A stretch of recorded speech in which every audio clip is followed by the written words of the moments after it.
அனைவருக்கும் அன்பான வணக்கம். தினம் ஒரு திருக்குறள். அன்பொறி தன் செற்று அறம் நோக்காது ஈட்டிய ஒன்பொருள் கொள்வர் பிறர். வள்ளுவர் எவ்வளோ அழகாக சொல்கிறார் பாருங்க. அன்பை விட்டு விட்டு அன்போரி தன் செற்று தன்னையும் வருத்தி கொண்டு அறம் நோக்காது நல்ல வழியில் பணத்தை சேர்க்காது அறம் நோக்காது ஈட்டிய ஒன்பொருள், அதாவது நேர்மையான வழியில் சேர்க்காத பெரும் செல்வம் யார் பயன்படுத்துவாங்க அப்படின்னு சொன்னால் பிறர் தான் பயன்படுத்துவாங்களாம். அதை சேர்த்தவும் பயன்படுத்த முடியாது.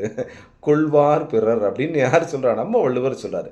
அதாவது அன்பு கிடையாது, தன்னை வருத்தி கொண்டு அறம் சாராத, அதாவது மோசமான வழியில் ஒருத்தன் பணத்தை சேர்க்குறான்னா அந்த பணத்தை அவன் பயன்படுத்த முடியுமா? கண்டிப்பாக பயன்படுத்த முடியாது. அதை யார் பயன்படுத்துவா?